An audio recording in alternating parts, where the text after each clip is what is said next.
Have you ever whispered your pain to Allah, and all you heard was silence? That kind of silence that echoes in your chest when your heart is breaking, your dua hangs in the air unanswered, and every breath feels heavier than the last. You pray, but nothing changes. You wait, but nothing comes. You wonder, why does Allah feel silent? It's a question every believer faces at least once. When life starts to collapse, when the people you counted on disappear, and even prayer starts to feel empty, you begin to think maybe Allah turned away, maybe you did something wrong, maybe your faith isn't enough. But what if that silence isn't punishment at all? What if that silence is the answer? Few people realize this, but even the Prophet Muhammad once felt the same silence. Revelation stopped. Days turned into weeks. Weeks into months. No verses, no signs. The same heart that once carried the voice of Jibreel was left waiting, aching, and then, out of that stillness, Allah revealed Surah Ad-Duha, a chapter that didn't just end the silence, it explained it. Your Lord has neither forsaken you, nor is he displeased. Those words shattered the darkness. That silence was never rejection, it was preparation. That pause was never distance, it was mercy in disguise. Because sometimes Allah's silence is not the end of revelation, it's the beginning of transformation. In this video, we're going to uncover what the Qur'an actually says about those quiet seasons, when your prayers seem unanswered, when faith feels fragile, and when hope starts to fade.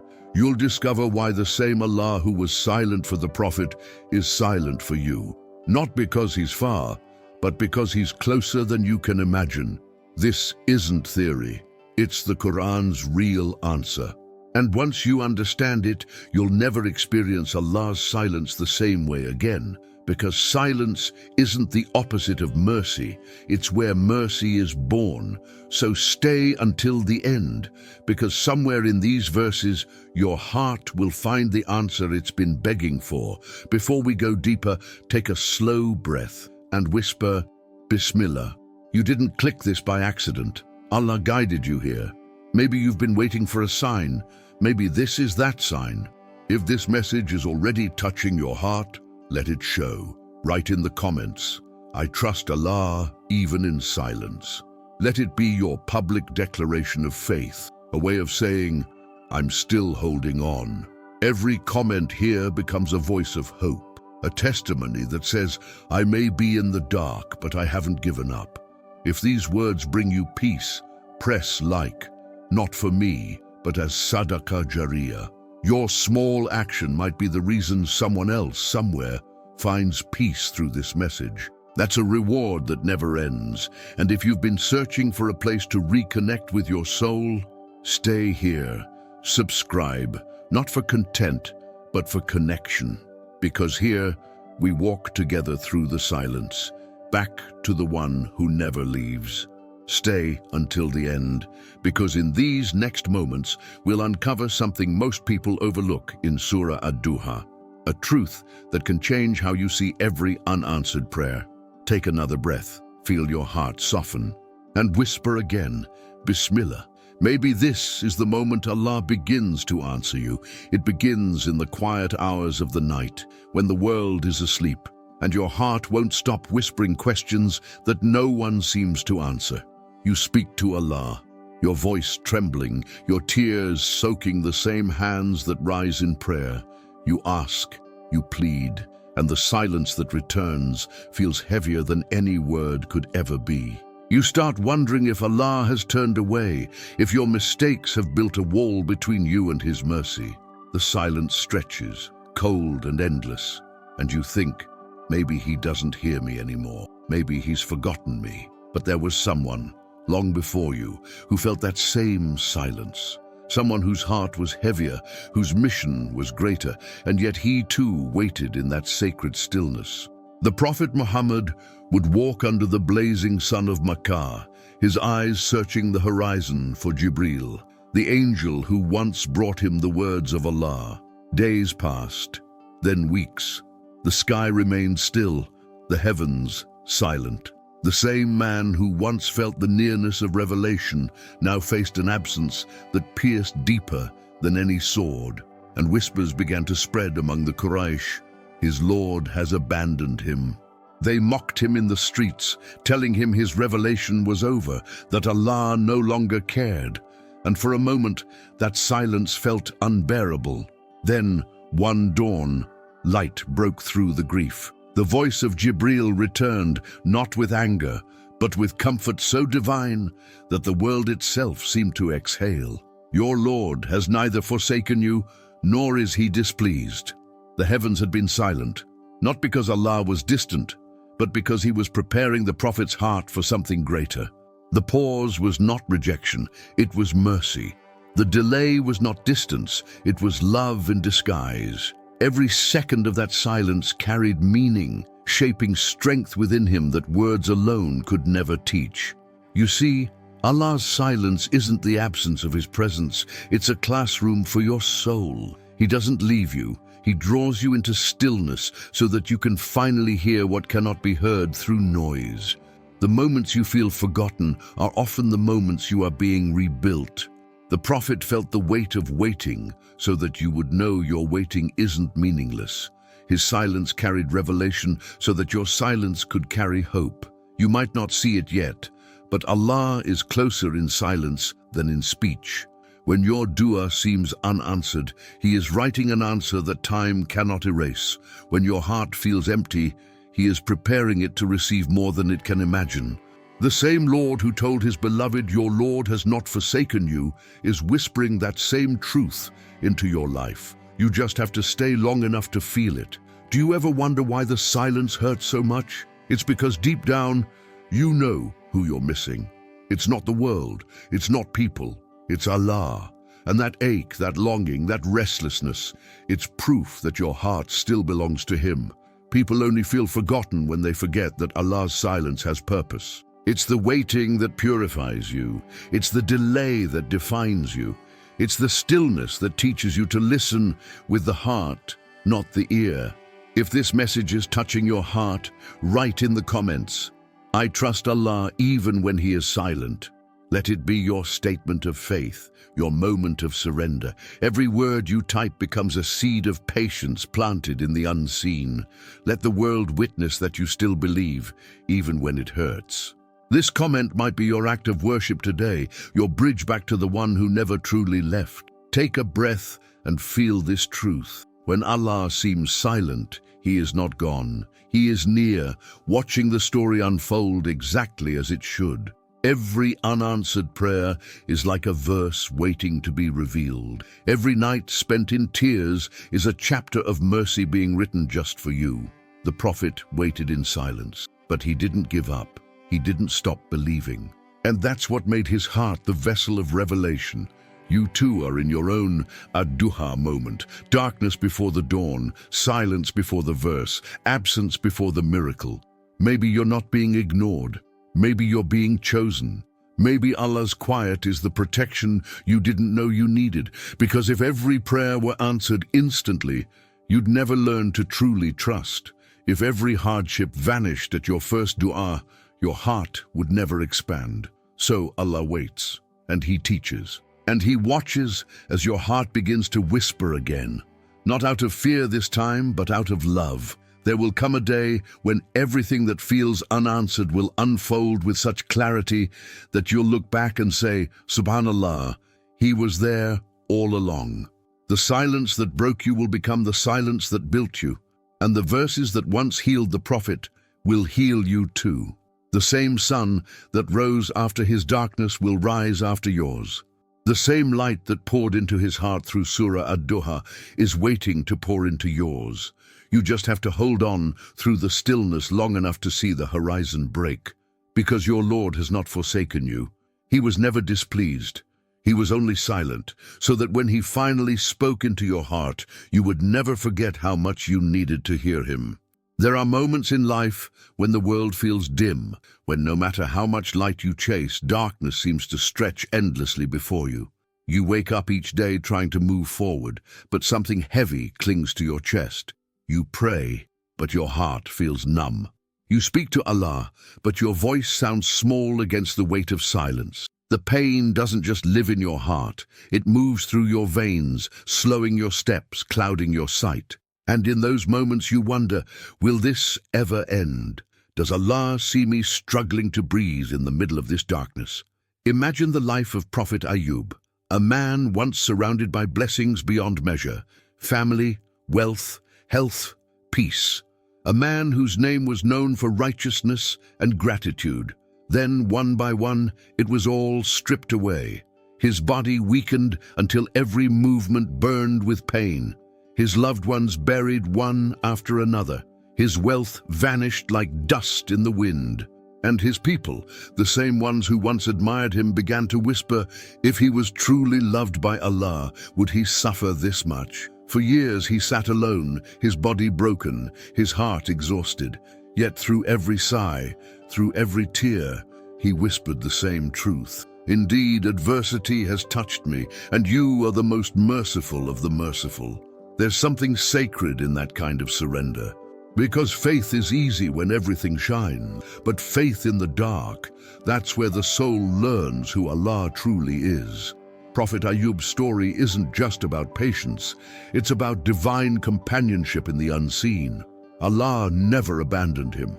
Even in his illness, even in his loss, even in the silence, Allah was near. When everything was gone, Ayyub still had one thing no one could take, his trust in the one who gave it all in the first place. And then, as the story unfolds, Allah speaks words that echo through the ages, promising something that pierces through the shadows of despair. And soon, your Lord will give you, and you will be satisfied. This verse is not only about the prophet, it's a whisper meant for every heart that aches under the weight of waiting.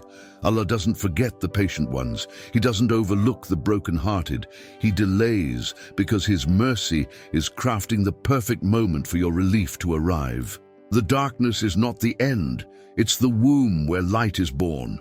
There is a rhythm in divine timing. Every delay has meaning. Every unanswered prayer is an invitation to deepen your trust. Sometimes Allah holds back not because you don't deserve what you asked for, but because what you asked for is too small for what He intends to give. He's not silent because He's absent. He's silent because He's arranging something that your heart couldn't handle if it came too soon. If you have ever felt like giving up, if you've sat in your room wondering why Allah doesn't just end the pain, remember Ayyub. Remember how even at his weakest, he didn't say, "Why me?" He said, "You are the most merciful." The real test isn't whether you can keep believing when things are easy. It's whether you can keep whispering Allah's name when your world goes quiet. Maybe that's why Allah allows hardship to linger, not to break you, but to polish you until what remains is pure trust. If your heart feels heavy with waiting, write in the comments, "I believe relief will come from Allah." Let it be your public act of surrender, your way of saying, "I choose faith over despair." And if your eyes are filled with tears while you write it, let them fall. They're not a sign of weakness. They're proof that you still care, that you still believe, that you still long for your Lord. Every tear you shed for Allah's sake is counted, every sigh recorded, every whisper heard. This is not the end of your story. It's the silence before the miracle. When life feels unbearable, remind yourself that Allah never wastes pain. The moments that nearly destroy you are the same moments that shape you. Every believer who came before you was tested, and every one of them was eventually lifted. It's easy to look at others and think they have peace while you have pain, but no heart walks this earth without its own dark night. The difference lies in how they hold on. Some hold to fear, others to anger, but the believer holds to Allah. There's a secret hidden in Ayyub's story that few talk about. Relief didn't come when he asked for it. It came when his heart reached complete surrender, when his dua turned from asking for healing to acknowledging the mercy that existed even within the illness. Sometimes, the quickest path to ease is not through escape, but through acceptance. Because when you accept Allah's decree, you step into a peace that no outcome can take from you. Imagine this. The prophet sits, his body trembling, his eyes heavy with exhaustion, and yet his tongue moves softly in dhikr. Around him, the wind carries whispers of hope. Allah doesn't rush in. He waits until the lesson has rooted deep in the heart. And then, relief, healing, restoration. Everything returned, multiplied better than before. But what Ayyub gained most wasn't wealth or health. It was certainty. Certainty that Allah was always there, even when nothing else remained. This is what the silence in your life is doing too. It's not punishing you, it's strengthening you. The stillness is where Allah prepares your soul to carry greater gifts. The Prophet Ayyub's night ended not because his pain vanished, but because his perspective changed. His hardship became a meeting place between his heart and his Lord. Your hardship can become the same. So the next time you wake up feeling that endless heaviness, remember this: Allah hasn't forgotten you. The one who heard Ayyub's whisper in the ruins of his life hears yours too. The one who promised satisfaction to his prophet promises it to you. Your story is not over just because it's quiet. Silence is just the page between the test and the reward. The night is just the curtain before the dawn. Hold on a little longer. Relief is closer than you think. Allah's plan is unfolding right now in ways your eyes can't see, but your heart can sense. That pain, that delay, that prayer that feels unanswered, it's not empty. It's full of mercy, waiting for its time to bloom. Every believer's journey has its Ad-Duha moment, when the silence finally breaks and light floods the soul.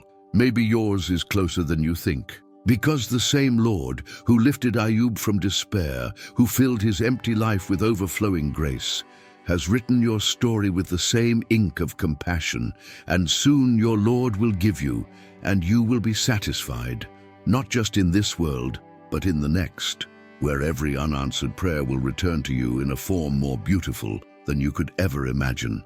It's a strange kind of loneliness, the one where you're surrounded by people, yet no one truly sees you. You smile when you're supposed to, you speak when needed, but inside there's a silence so deep it drowns your own voice. You try to explain your pain, but the words feel heavy, meaningless, lost somewhere between your chest and your lips. You wish someone could look at you and just understand, without you having to explain. That's the ache of being unseen, when your struggle feels invisible, and you start to wonder if even Allah sees you anymore. Maryam knew that feeling. She knew what it was like to stand in the middle of unbearable pain, completely alone. She was young, pure, and chosen, yet there she was, in the middle of nowhere, under the heat of the desert sun, her body trembling in labor, her soul crushed by the weight of fear. People had turned their backs on her, whispers filled the air, cutting deeper than any wound. And in that isolation, she cried out, not because she doubted Allah, but because the pain of being unseen had reached its peak. Beneath the palm tree, she whispered a prayer soaked in exhaustion, a cry from the edge of human strength. And then the silence broke. Allah spoke into her pain, not with a storm, but with tenderness. Do not grieve. Your Lord has provided beneath you a stream. In that moment, Maryam realized something powerful. Allah had been there the whole time. The ground beneath her had already been prepared. Relief wasn't coming from somewhere else. It was already flowing beneath her feet. The tree that had once stood silent was now a witness to mercy. Dates fell softly into her hands, a divine reminder that Allah sees every tear, even when no one else does. Her story is the story of every soul who has ever cried in silence, wondering if anyone notices the breaking inside. When you think no one understands, Allah sends you a sign that He does. The stream beneath Maryam wasn't just water. It was revelation in disguise. It was proof that Allah doesn't need noise to speak, that His care often arrives quietly, in the gentlest form, at the exact moment your hope begins to fade. Maybe you've been living your own version of that desert, trying to be strong, pretending everything's fine, while deep inside you feel empty. Maybe you've asked, does Allah see me crying when the world doesn't? And the answer is yes. The same Lord who saw Maryam beneath the palm tree sees you now, right where you are. When no one checks on you, He watches over you. When no one hears your pain, he records every sigh. When no one reaches out, he sends unseen comfort, through a verse, through a thought, through the stillness that whispers, "You're not forgotten." So if you feel invisible, maybe it's because Allah is pulling you away from the gaze of people to place you under His own. When He hides you, it's not rejection, it's protection.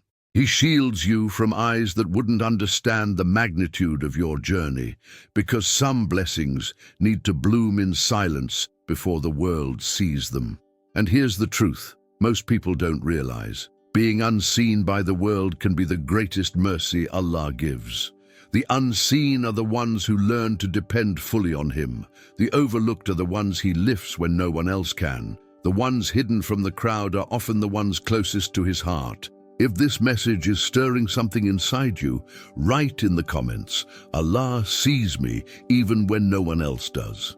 Let it be your declaration of faith, your reminder that being unseen by people doesn't mean being unseen by your Creator. And if this story touched you, leave a like as a sadaqah jariyah, an act of worship. Every like helps this message reach another heart that feels forgotten. And share this video so someone else crying quietly tonight can remember that Allah still sees them. Your action could be the reason another soul finds peace. There's a detail in Maryam's story that carries a hidden truth. Allah didn't send help from the sky. He made it rise from beneath her. Sometimes the miracle isn't descending, it's emerging. The stream under her feet wasn't random. It was already there before the pain even began. What looked like an ending was the beginning of mercy unfolding. And that's how Allah works. He prepares the relief before He allows the test. The stream of peace you've been searching for might already exist in your life, hidden, waiting for you to notice. So the next time you feel unseen, instead of asking, "Where is Allah?" whisper, "Show me the stream beneath me." Because it's there, in the kindness you didn't expect, in the small victories you overlooked, in the verse that suddenly reaches your heart. Allah is not far. He's the one who placed that small glimmer of hope inside you when you thought all light was gone. And when He finally shows you what was beneath you all along, you'll realize the silence was never emptiness, it was protection. The loneliness was never punishment, it was intimacy. The pain was never abandonment, it was Allah guiding you back to Him, one tear at a time. So breathe. You are seen, you are heard, you are held by the one who knows what you hide and still loves you completely. And perhaps the most beautiful part is this: the more unseen you feel, the more personal His care becomes. Because when the world looks away, Allah looks closer. And when He looks, He doesn't just see what's happening to you. He sees who you're becoming through it. There's something about divine silence that transforms those who listen closely. Maryam didn't just survive her test, she emerged purified, stronger, and closer to Allah than ever before. Maybe that's what this phase in your life is about, transformation through trust. The same way her story turned from solitude to serenity, yours will too. The desert will bloom, the pain will soften, the unseen will become the chosen. And if you ever doubt it, remember, your Lord has already provided beneath you a stream. You just haven't reached it yet. Keep walking, keep praying. The silence will speak. There's a quiet ache that creeps in when you start comparing your life to others. You scroll through the smiles, the milestones, the weddings, the promotions, the celebrations, and without realizing it, you begin to measure your worth against their timelines. You see people moving ahead while you're still waiting. You pray, but your prayers seem delayed. You plan, but life keeps rewriting your story. That's when the whisper comes. Why them and not me? You don't want to think it, but it slips in anyway. It's not jealousy. It's the loneliness of waiting, the fear that maybe Allah has forgotten to include you in His plan. Prophet Yusuf knew that feeling better than anyone.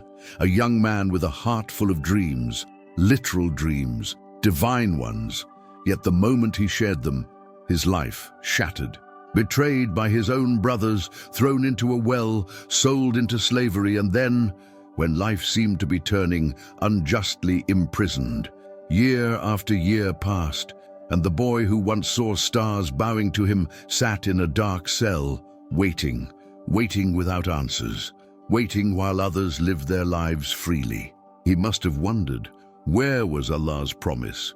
Did those dreams mean anything, or had he misunderstood them? But every turn of that story, every heartbreak, every moment of silence was a thread in something larger. Allah wasn't denying Yusuf, He was designing him. Every delay was training, every betrayal was positioning, every loss was clearing space for something far greater. And when the time was right, Allah raised him not only from prison, but to the highest rank in Egypt, turning him into a source of provision for nations. It's then that Yusuf looked back and said, "Indeed, my Lord is subtle in what He wills." That verse carries a secret. It's the reminder that Allah's plan isn't always loud or obvious. It's subtle, quiet, invisible until it blooms. Subtlety means He's working in the background while you're busy worrying about the timing. It means your pain has purpose, even if you can't trace it yet. Allah is Al-Latif, the subtle, the gentle, the one whose plans unfold so gracefully that by the time you understand, you realize every delay was mercy in disguise. Maybe you've been watching others get what you've been praying for: marriage, success, healing, direction. You wonder why your dua lingers while theirs seems to be answered instantly. But here's the truth few will say. Sometimes Allah delays your blessings because He's protecting you from what your heart isn't ready to handle yet. And sometimes He's writing a story so extraordinary that it requires patience few can bear. If Yusuf had never been thrown into that well, he would never have become the ruler who saved his people. What feels like rejection today may be the very event that leads to your rise tomorrow. Comparison steals joy because it narrows your vision to someone else's chapter, forgetting that your book has pages they'll never live. Your test is not proof that you're behind, it's proof that you're being refined. Allah doesn't compare you to others. He compares you only to who you were yesterday. The journey He designed for you has its own rhythm, its own milestones, its own miracles. If you've been comparing your journey to others, write in the comments, "My timeline belongs to Allah." Let it be your declaration of surrender, a statement that you trust His subtle plan, even when it's slow. And if this message touched your heart, leave a like as a sadaqah jariyah. Each like spreads this reminder further, and someone lost in comparison might find peace because you pressed that button. Share this with a friend who's been waiting too long. Your share might be the sign they've been begging Allah for. When Yusuf was forgotten in prison by the man he helped, that wasn't a coincidence. Allah says the man forgot to mention him to the king, but that forgetfulness wasn't human error. It was divine precision. If the man had remembered Yusuf too early, he would have been freed into a world not ready for his purpose. Sometimes Allah lets others forget you so you can remember Him more deeply. Sometimes He delays your release because He's preparing a throne, not just a door. And that's the beauty of Allah's silence. It's not abandonment, it's artistry. While you think nothing's happening, Allah is shaping the people, places, and timing around your life. He's aligning every atom of destiny so that when your moment comes, everything fits perfectly.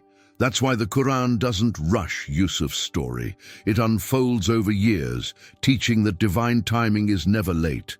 It's perfectly aligned with your soul's maturity.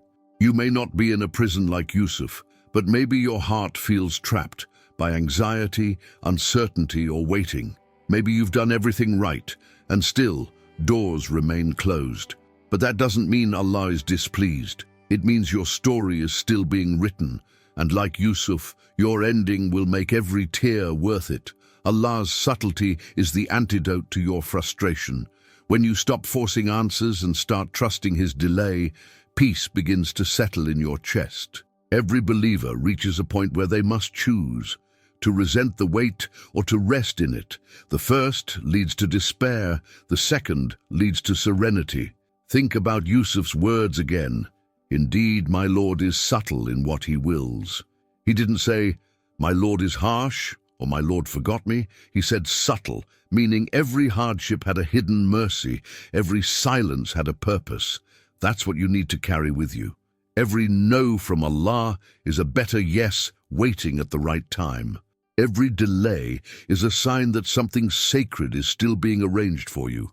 And maybe this is the part of your life where Allah wants you to stop comparing and start trusting, to realize that your worth isn't measured by how quickly your life moves, but by how deeply your heart relies on Him. Comparison ends where contentment begins. And contentment begins when you say, Ya Allah, I trust your timing even if I don't understand it.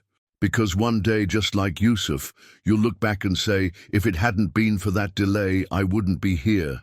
You'll see that the betrayal, the waiting, the loneliness, it all led to something beautiful. But to reach that moment, you have to let go of watching other people's gardens grow and start watering your own. Allah hasn't forgotten you. He's just writing your story with subtle grace. The same Lord who raised Yusuf from the depths of the well will raise you from the depths of doubt. Every delay is deliberate, every test is tailored, and every waiting heart is seen. So next time you feel like life is passing you by, remember, the stars bowed to Yusuf long after he stopped dreaming of them. Your dreams, too, will bow to the timing of the one who never forgets. There are moments when you look at yourself and wonder, what do I even bring to this world? You try, but it feels like your efforts vanish into thin air. You speak, but your words seem to fall flat. You love, but it's never enough. It's that sinking feeling of insignificance, of doubting your own worth. You pray and wonder if Allah even listens to someone like you. You see people who seem stronger, smarter, more faithful, and you whisper to yourself, maybe I'm not enough for Allah to care. Maybe I'm too flawed, too weak, too inconsistent. That whisper is subtle but heavy. It eats at your confidence, your spirit, your connection with your Creator. But it's not a new whisper. Even the prophets heard it. Prophet Musa once stood in front of Allah with that same trembling heart. When Allah called him to speak to Pharaoh, the most powerful tyrant on earth, Musa didn't feel ready. His voice, his past, his fear, all of it rose inside him like a wave. My Lord, I fear they will deny me, he said, admitting what many of us hide. It wasn't lack of faith, it was raw humanity. The fear of not being enough for the task. The fear that his weaknesses would drown his mission. And that's when Allah spoke to him words that would echo across centuries. Go, for I am with you. I hear and I see. Those words dismantle every lie your mind tries to tell you. Allah doesn't choose the flawless, He strengthens the sincere. He doesn't call the perfect, He perfects those He calls. Musa had a speech impediment. He had a past filled with guilt and exile. He wasn't confident, yet Allah chose him, not because of his power, but because of his heart. That's how Allah works. He looks at the purity of intention, not the perfection of performance. So if you've ever felt like you're not worthy of Allah's attention, remember this. The same Lord who listened to Musa's trembling voice listens to yours. The same Lord who told him, I hear and I see, says it to you too. Allah hears your quiet prayers in the middle of the night, the ones you're too tired to finish. He sees the tears that fall when no one's watching, the ones you wipe away quickly so others don't notice. He knows the mistakes you regret, the good you try to do, the pain you carry. He knows, and He still calls you near. Your worth in Allah's eyes isn't defined by how often you succeed, but by how often you return. The Prophet Muhammad once said, all the sons of Adam are sinners, and the best of sinners are those who repent. That's your value, not in perfection, but in persistence. Every time you come back to Allah, you prove the devil wrong. You remind the world that mercy isn't limited to the sinless, it's written for the struggling. If you've ever doubted your worth, write in the comments, Allah still sees me as worthy. And let this be your public act of faith, a declaration that you choose mercy over shame. Say it because someone else reading might be trapped in the same doubt, and your words could remind them that they're still loved. The truth is, doubting yourself is part of being human, but doubting Allah's mercy, that's where the heart begins to break. Musa's story shows that Allah is not repelled by your fear. He responds to it. When Musa said, "My Lord, I fear," Allah didn't say, "Have more faith." He said, "I am with you." That's the essence of divine compassion, meeting you where you are, not where you think you should be. Allah doesn't wait for you to become fearless. He holds your hand through the fear. Think about that for a moment. The Lord of the worlds, the creator of galaxies, the author of time, said to a trembling man, "I hear and I see." There's intimacy in those words. He didn't say, "I will help you later." He said, "I am with you." Present tense, immediate, close. That's how near Allah is when you feel furthest from Him. So when you stumble in prayer, when your mind wanders, when your faith feels small, remember that Allah doesn't measure you by how flawless your worship looks. He measures the effort it took for you to show up. Every time you choose Him over despair, you are already winning a battle the world cannot see. Every tear you shed in His remembrance is counted. Every astaghfirullah whispered between breaths is written. You are not useless. You are seen by the one who created purpose itself. There's something extraordinary about how Allah transforms weakness into strength. Musa's greatest insecurity, his inability to speak fluently, became the reason his story echoes through history. Because when he finally spoke, his words carried the weight of divine support. The lesson: what you see as your flaw might be the vessel through which Allah reveals His power. You might look at your life and see failure, inconsistency, smallness, but Allah looks at you and sees potential. He knows the dua you made in tears that no one else heard. He knows the kindness you gave when no one thanked you. He knows the effort you put into staying upright when life kept pushing you down. And that's what makes you worthy, not perfection, but perseverance. Allah doesn't love you because you're flawless. He loves you because you try. Every prophet had doubts, every believer has weaknesses, but what separates them is their return to Allah despite it. That's what you're called to do, to keep returning, no matter how small you feel. If you ever wonder whether Allah still believes in you, think of Musa. Think of a man who doubted his voice, yet Allah made his message eternal. Think of the reassurance that came not from removing his fear, but from standing beside him through it. That's what Allah does. He doesn't erase your weakness. He elevates you through it. You are not disqualified from Allah's mercy. You are the reason it exists. Because if perfection were the condition, no one would be worthy. But Allah created mercy before He created us, knowing we would fall, knowing we would doubt, and still calling us to return. So tonight, when you sit alone thinking about everything you're not, remember what you are: chosen. Chosen to know Him, chosen to speak to Him, chosen to be guided by Him. The Lord who told Musa, "I hear and I see," is listening for your voice too. Whisper His name, not because He needs to hear it, but because your heart needs to remember it. And when the whispers of doubt come back, as they will, remind yourself, I am seen, I am heard, and I am never alone. Because Allah's silence is never absence. It's an invitation to listen closer. There's a moment when fear grips your chest so tightly that breathing feels like a test. You try to plan, to prepare, to control every outcome, because deep down you're terrified of what's coming next.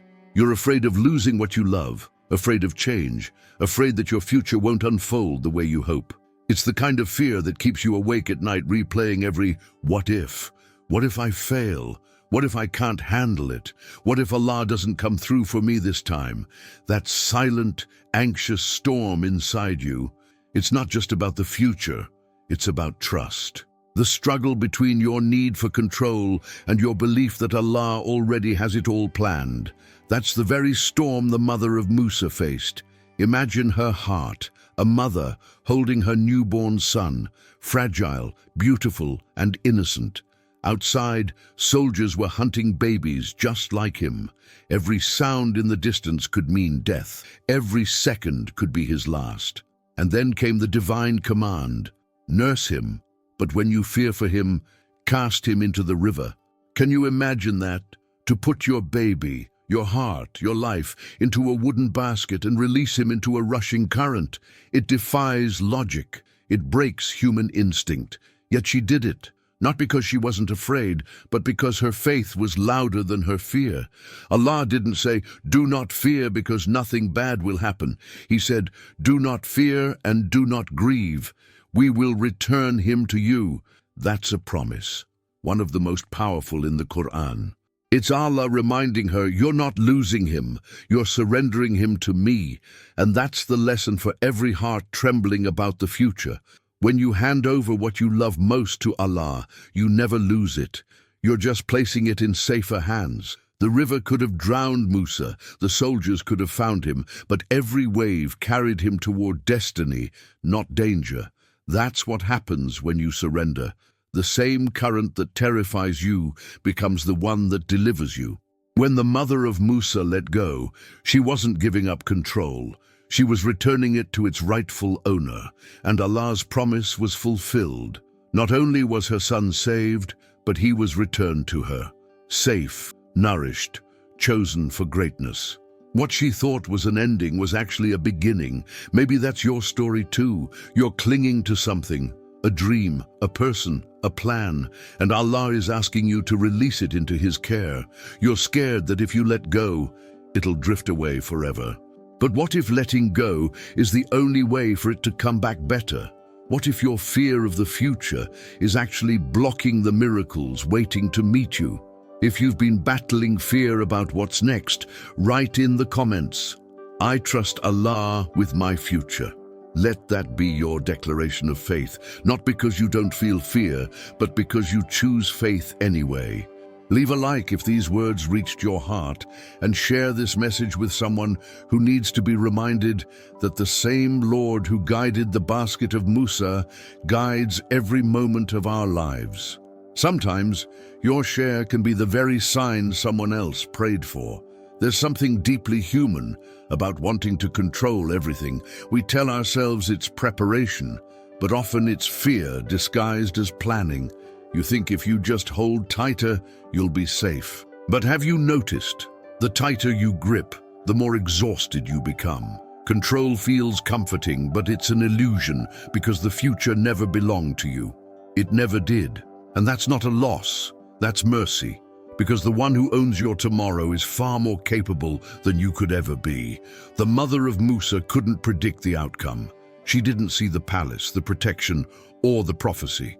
All she saw was water, uncertain, uncontrollable water. But faith isn't about seeing the plan. It's about trusting the planner.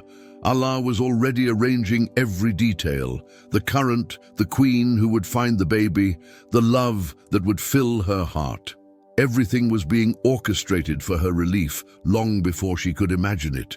And that's how Allah works, quietly, perfectly, beyond what we can comprehend. So when you fear what's ahead, remember this. Your future isn't an empty unknown. It's written by the same Lord who brought you this far. The same Lord who protected you through the things you thought would destroy you.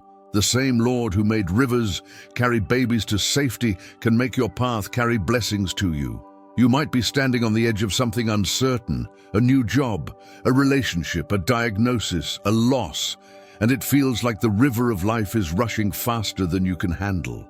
But before you panic, ask yourself, is Allah really silent? Or is He waiting for you to let go? Because sometimes the noise of our fear is louder than His guidance.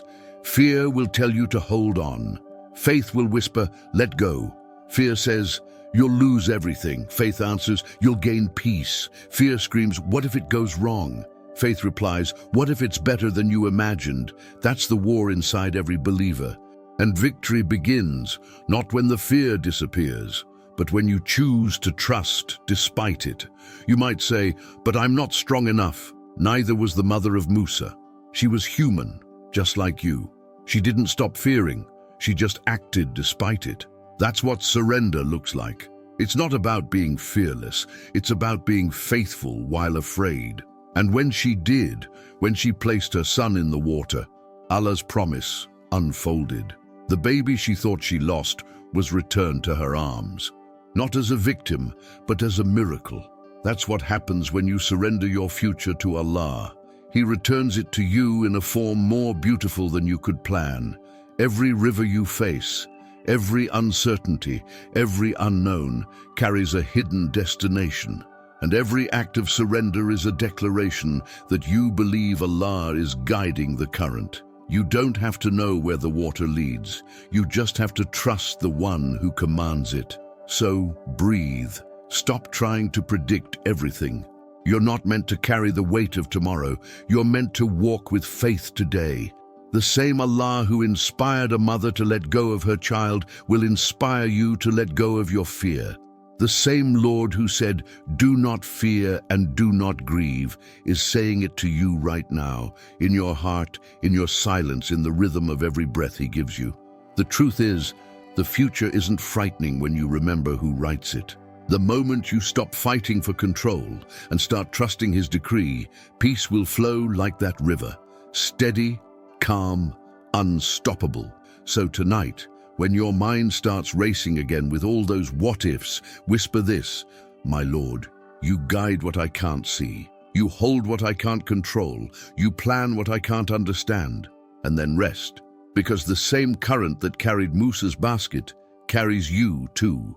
There's a specific kind of pain that almost no one talks about, the pain of believing that your hardship must mean Allah is displeased with you. You start to think, why is everything falling apart? Why does every door close? Why does it feel like I'm constantly being tested while others live in ease? Deep down, you fear its punishment, that maybe, just maybe, Allah has turned His face away from you. You replay your past mistakes, searching for the one that might have triggered this suffering, as if Allah's love was something you could lose because you failed too many times. But what if what you're going through isn't punishment at all? What if it's purification? What if this pain is not Allah pushing you away, but calling you back? Think of Prophet Yunus, a man of truth and devotion, yet one who also faced this feeling. He left his people after years of rejection and frustration. Alone, weary, misunderstood, emotions that every sincere believer knows. He boarded a ship, and when the storm hit, the people threw him overboard. Swallowed by a whale, trapped in darkness, not just physical darkness, but spiritual despair. The Qur'an says, "And he called out within the darknesses, 'There is no deity except you, exalted are you, indeed I have been of the wrongdoers.'" Surah Al-Anbiya 21:87. That's not a cry of someone who believes Allah has abandoned him. That's the cry of someone who realizes Allah's mercy never left, even when he couldn't see it. Imagine that moment. The crushing pressure of the ocean. No light, no sound, no escape. Complete isolation. That was the lowest point of Yunus's life, but it was also the moment he came closest to Allah. Because sometimes Allah isolates you not to punish you, but to purify your soul of everything that keeps you distant from Him. The belly of the whale wasn't a prison, it was a cocoon. And that's what you need to understand about your own trials. What you think is punishment might be preparation. Maybe your whale is the hardship you're in right now. A job loss, heartbreak, illness, or the weight of guilt that won't let you sleep. You feel trapped in darkness, thinking Allah has forgotten you. But He hasn't. He's redirecting you. Because the only thing heavier than pain is pride. And sometimes Allah has to let you fall to your knees so that your heart finally looks upward. The truth is, those who Allah loves most are tested most, not because they are cursed, but because they are chosen. There's a reason Yunus's dua became one of the most powerful in existence. The Prophet Muhammad said, "No one calls upon Allah with the dua of Yunus, except that it is answered." Think about that.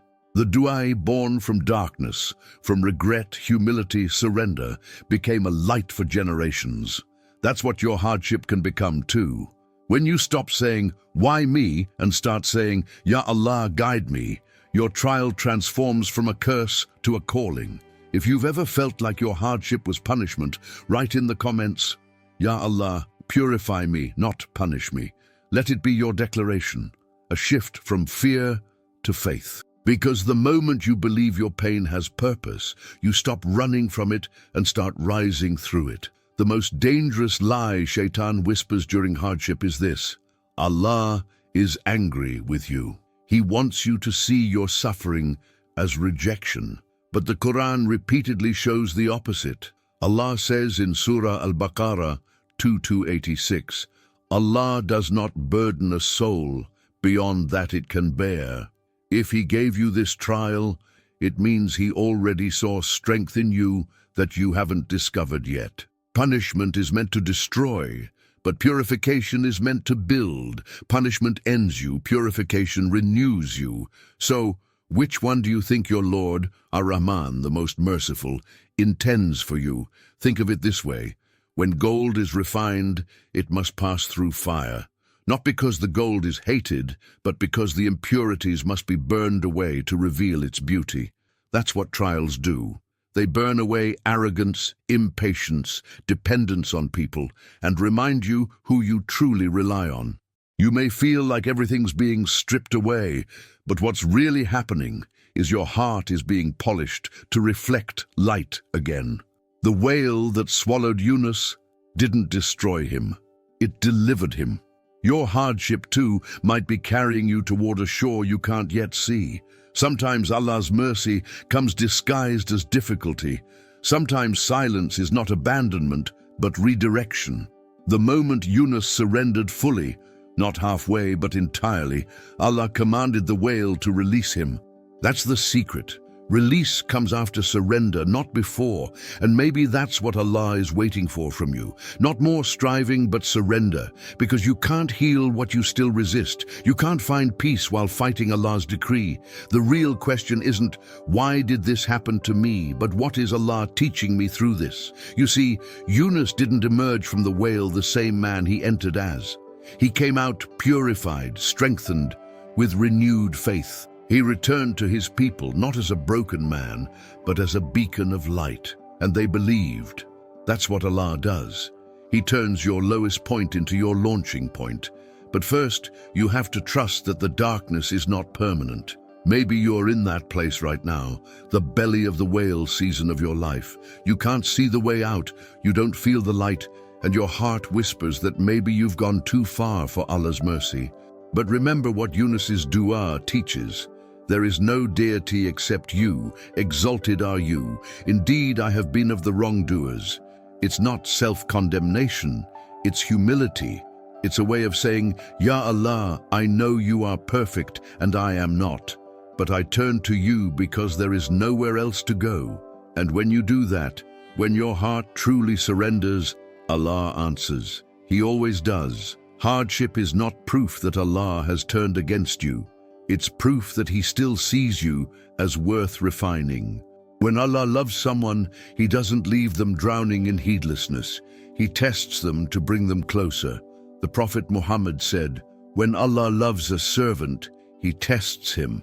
That's not cruelty, that's care. Because without pressure, you would never reach your potential. The next time something goes wrong and your heart says, Allah is punishing me, challenge that thought. Ask instead, what if this is Allah protecting me, protecting you from arrogance, protecting you from attachments that would destroy your peace, protecting you from paths that would harm your soul. The things that feel like losses might actually be shields. When Yunus was in the whale, no one could hear him, but Allah did. No one could see him, but Allah did. No one could save him, but Allah did. The same is true for you.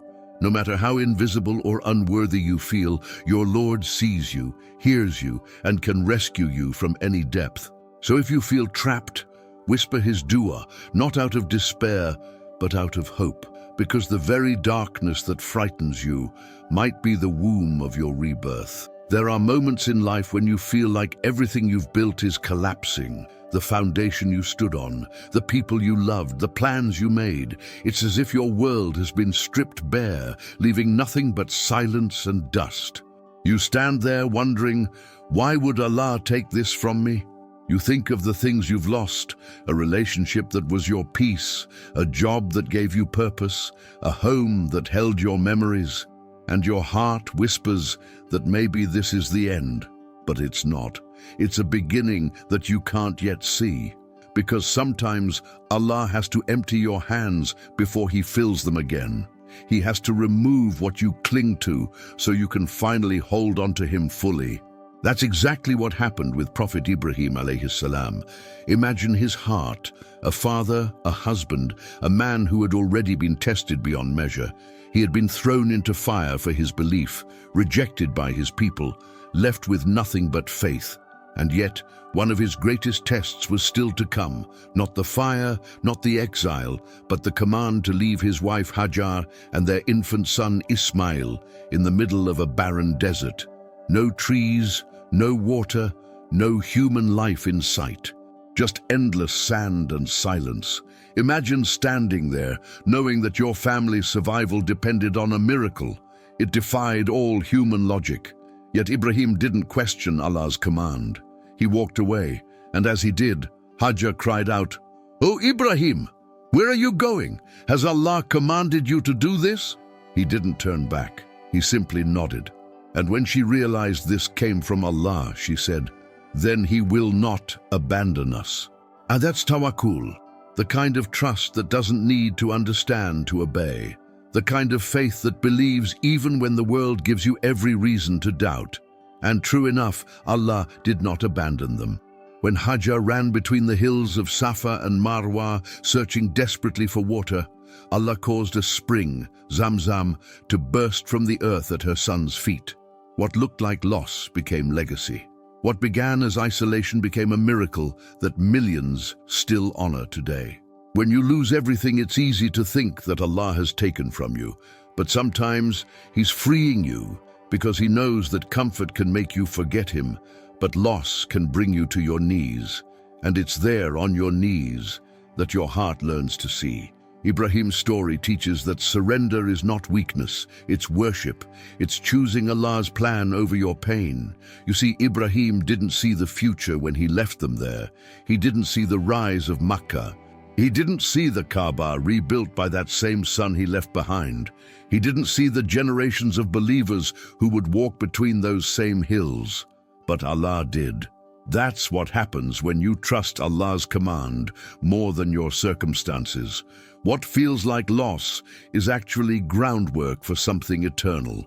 If you've ever felt like your world was taken apart piece by piece, write in the comments, "What I lose for Allah, I never truly lose." Let it be your reminder that the one who gives is the same one who withholds, not to hurt you but to redirect you. He replaces pain with purpose, and what feels gone is often just being transformed. When you've lost everything, you start to see life for what it truly is, temporary. And maybe that's the point. Allah doesn't want you to anchor your peace to things that can be taken. He wants you to find peace in Him because He never leaves. He says in the Qur'an, "Indeed, my Lord is near and responsive." Hud 11:61. A verse that should echo in the heart of anyone who's ever felt alone. Allah is near, not metaphorically, not symbolically, but truly near. He hears the cry that never leaves your lips. He responds to the dua you whisper in weakness. You may think you're abandoned, but He's closer to you in your loss than He was in your comfort. Loss has a way of stripping away illusions. It shows you what truly matters. When Ibrahim stood in that desert, he realized that everything he loved was never really his. It was a trust from Allah. That's what your losses are teaching you too. Your career, your family, your possessions, they're not yours to keep. They're yours to care for. And when Allah takes them, He's not cruel. He's calling you back to your true owner. But here's the beauty. Everything you give up for Allah, He replaces with something far greater. Ibrahim gave up his home. Allah made him the father of nations. He gave up his comfort. Allah made him a symbol of faith for all time. He gave up his son, and Allah gave him legacy. That's what happens when you lose for His sake. You never truly lose. So if you're in that season of loss, remember this. You're not being punished. You're being purified. You're being shaped into the person your future needs you to be. Allah isn't breaking you. He's building you differently. It just hurts because you're used to the shape you were in. But once the dust settles, you'll see that what you thought was the end was just Allah clearing space for something eternal. Sometimes Allah removes people not because they were bad, but because they were too small for the next chapter of your life. Sometimes He delays your plans not to punish you, but because your heart isn't ready to handle the blessings you've asked for. And sometimes He takes away your stability to remind you that true security never existed in this world. It exists only in Him. So breathe. The loss that feels unbearable right now might be the very mercy that saves you. You might not see it yet, but one day you'll look back and realize that every closed door was guiding you towards something better. Every tear you cried was watering the seeds of your next blessing. What you lose for Allah never truly leaves. It transforms. It returns in ways you don't expect. Just like the spring that gushed from the desert, your own relief might be buried beneath the surface of your pain, waiting for the right moment to burst forth. And when that happens, you'll understand. You'll see that Allah was never silent, never absent. He was just writing your story in a way that only faith could interpret. And through every loss, He was whispering, I am near, I am responsive, and I never take without the intent to give. There's a kind of exhaustion that goes beyond the body, the kind that lives in the soul. You wake up tired, not because you didn't sleep, but because hope feels heavy. You've been patient, you've prayed, you've tried, and yet nothing changes. You keep telling yourself, maybe tomorrow, but tomorrow looks just like yesterday. You've been holding on for so long that your hands are trembling, your heart feels bruised, and your faith, though still there, feels worn thin. You whisper, Ya Allah, how much longer? And that question echoes in the silence. But silence isn't absence, it's space. Space for Allah to write something deeper than an answer. Transformation. This is what Prophet Nuh alayhi salam lived for centuries. 950 years. 950 years of rejection, ridicule, and loneliness. Imagine that. Nearly a millennium of preaching to people who turned their backs on Him. Every day, He called them with love, with patience, with tears. And every day they mocked Him. Some threw stones, others covered their ears, pretending not to hear. Yet He never stopped. He built a ship on dry land while people laughed at His obedience. He didn't see results, He didn't see progress, but He saw Allah's command. And that was enough. The Qur'an captures His breaking point with haunting beauty. And He called to His Lord, I am overpowered, so help me. Al-Qamar 54:10. Those words carry centuries of pain. It wasn't just a complaint, it was surrender. It was the sound of a heart that had given everything. And Allah responded, not instantly, but perfectly. The flood came. The very water that people mocked became their judgment, and the ark that seemed foolish became salvation. That's the lesson. What looks useless in the eyes of people becomes powerful when Allah wills it. Maybe that's where you are right now, in your own version of that ark, building something in obedience while the world doesn't understand, holding on to faith when it feels like it's slipping away, trying to stay strong while your prayers go unanswered. You tell yourself, I've done all I can, but maybe that's the point. Maybe Allah waits until you've done all you can so that you can finally realize it was never your effort that carried you. It was always Him. You're not weak for feeling tired. You're human.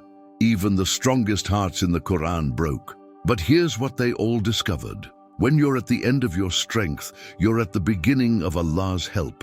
That's when divine aid descends, not when you're perfect, but when you're powerless. If you're tired of waiting, if you've been holding on and feel like your dua is fading into the wind, write in the comments, Ya Allah, I will not give up. Let it be your declaration, not of perfection, but of perseverance. And if this message reminded you that Allah's help is always near, leave a like and share it so someone else can find strength in their waiting too. You never know who's one breath away from giving up. Every believer reaches that point, the threshold between faith and fatigue, the place where patience feels impossible, The Prophet Muhammad said, "The most beloved deeds to Allah are those done consistently, even if small." Sometimes your greatest act of worship isn't grand. It's simply not quitting. It's praying one more time. It's saying, "Alhamdulillah," through your tears. It's trusting that silence is not rejection, but preparation. The patience of Nuh wasn't passive. It was active surrender, a steady rhythm of effort guided by trust. He didn't wait idly, he built. He didn't despair, he obeyed. That's what true sabr looks like. Not standing still, but walking in faith even when you can't see the end. You may not know how long the storm will last, but you can know who commands it, and that knowledge is enough to keep you afloat. Think about this. The ark wasn't built in one day. It took years. Every nail hammered into that wood was an act of worship. Every plank placed in obedience was a prayer in motion. And when the flood came, that same ark became the answer to every tear Nuh ever cried. That's what your patience is doing, building an unseen ark for you. You may not see it yet, but every moment you choose faith over frustration, Allah is shaping your salvation. Patience isn't about pretending you're okay. It's about trusting that even your pain is part of a plan. Allah says in Surah Al-Baqarah, "Indeed, Allah is with the patient." 2:153. Not after the trial, not when it's over. With the patient, right in the middle of it. When you feel like you're breaking, He's closer than your breath. So if you feel like you're at your limit, remember, Nuh's story didn't end in despair. It ended with deliverance.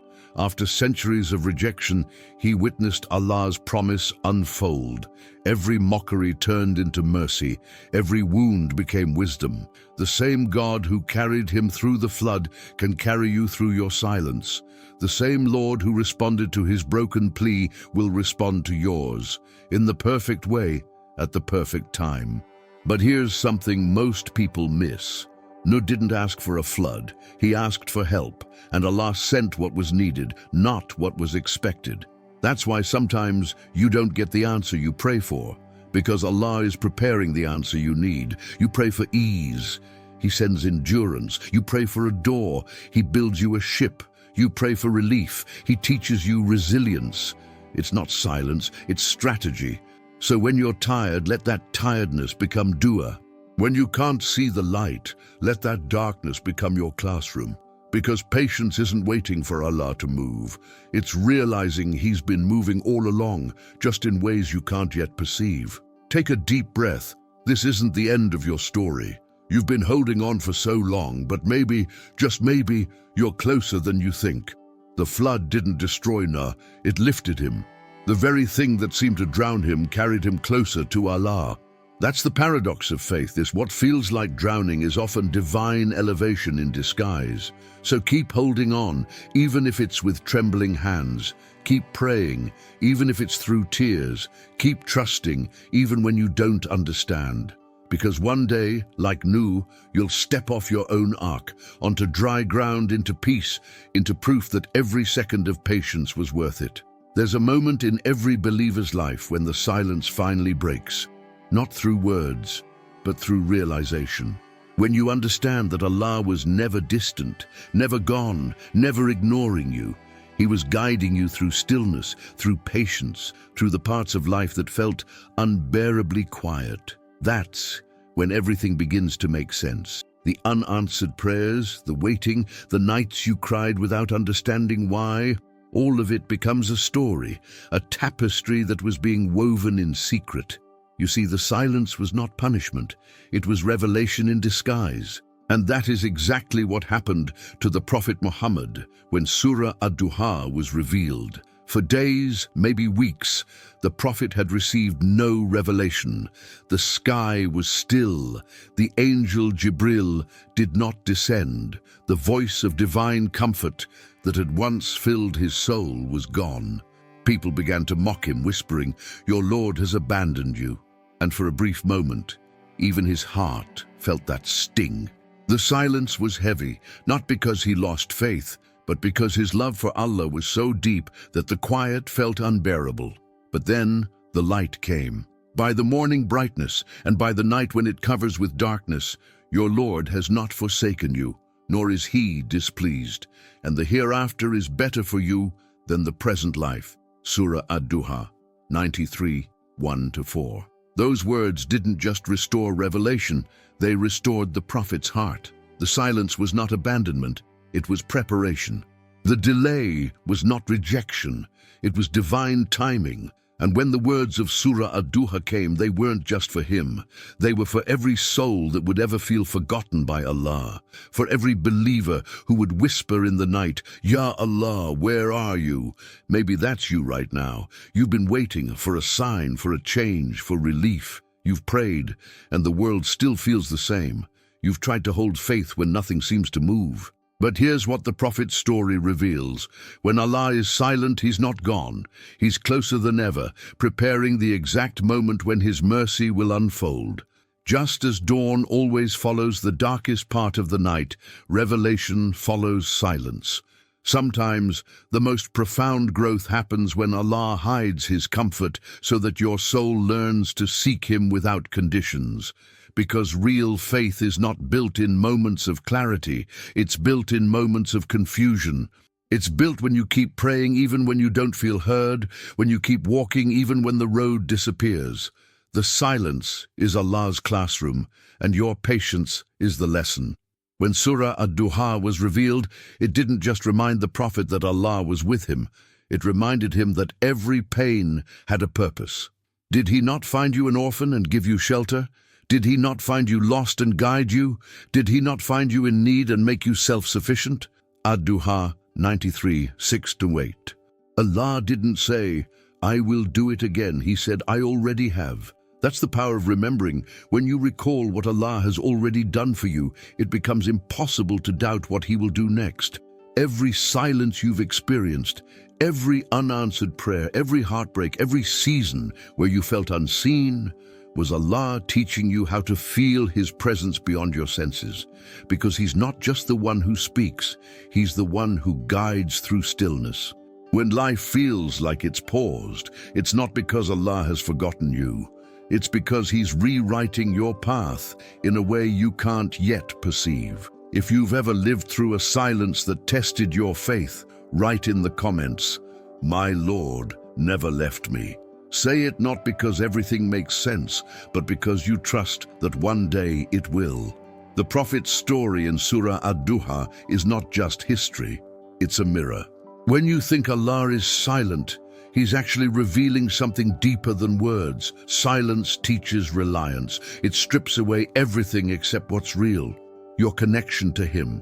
And when that connection becomes unshakable, you find peace not in the answers, but in the waiting itself. That's when faith becomes love. Think of how the surah begins, "By the morning brightness." Why did Allah begin with light? Because he was reminding the prophet that light always returns. Even if night covers everything, it cannot erase the dawn. That's how divine mercy works. It doesn't always arrive when you expect it, but it never fails to arrive. And just as dawn transforms the sky, revelation transforms the heart. It replaces despair with direction, confusion with clarity, and pain with purpose. So when you wonder why Allah feels distant, remember this: he's not silent to hurt you. He's silent to heal you. He's silent so that your du'a becomes purer, your heart becomes softer, and your trust becomes deeper. When Allah finally lifts the silence, you'll see that the very stillness you feared was the space where your soul grew wings. And maybe, just maybe, that's what Allah wants from you, to stop looking for signs outside and start feeling his presence within. Because sometimes the answer isn't yes or no. Sometimes the answer is him. When you finally see the light after silence, it doesn't mean the trials are over. It means you've changed. You've become someone who no longer measures faith by comfort, but by conviction. You've learned that Allah's mercy doesn't always come wrapped in ease. Sometimes it comes in patience, sometimes in loss, sometimes in the very silence that once broke you. But every time, it comes perfectly. The prophet went from silence to revelation, from fear to reassurance, from uncertainty to light. And that's the journey every believer takes. The Qur'an doesn't just tell you that Allah speaks. It shows you that even His silence is speech. When He's quiet, He's saying, wait. When He delays, He's saying, trust. When He withholds, He's saying, I have something better. So if you're standing in that still place between dua and answer, between question and understanding, don't mistake the pause for absence. Every pause has purpose. Every silence carries meaning. Allah hasn't stopped writing your story. He's just perfecting the next chapter. When Surah Ad-Duha came, it didn't just end the Prophet's sorrow. It began a new era of strength. That's what revelation after silence always does. It doesn't just soothe, it transforms. It reminds you that Allah's love is not proven by constant ease, but by constant guidance. Take a deep breath and remember these words. And the hereafter is better for you than the present life. Ad-Duha 93:4. This life may be filled with silence, waiting, and loss. But it's not the end. The real conversation, the real peace, the real light, it's still coming. And when it does, you'll understand that Allah was never silent. He was whispering to your soul all along, teaching you how to truly hear Him. Take a deep breath. Let everything else fall away for a moment. This, right here, is where the noise ends and the heart begins to listen. If you've walked with me through this entire journey, through every silence, every verse, every moment of surrender, then you already know. Allah was never distant. He was speaking through every delay, every unanswered prayer, every quiet night that felt unbearable. Every hardship you faced wasn't proof of abandonment. It was proof that He loved you enough to draw you closer. Because the Qur'an doesn't silence pain, it sanctifies it. It transforms your wounds into worship, your tears into testimony.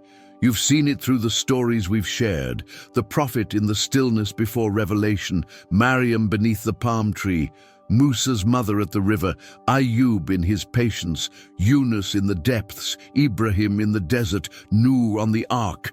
All of them found peace, not when their pain ended, but when they realized Allah had never left. The silence you feared is not emptiness, it's Allah shaping something sacred inside you. Indeed, with hardship comes ease. 94:6. Not after it, with it.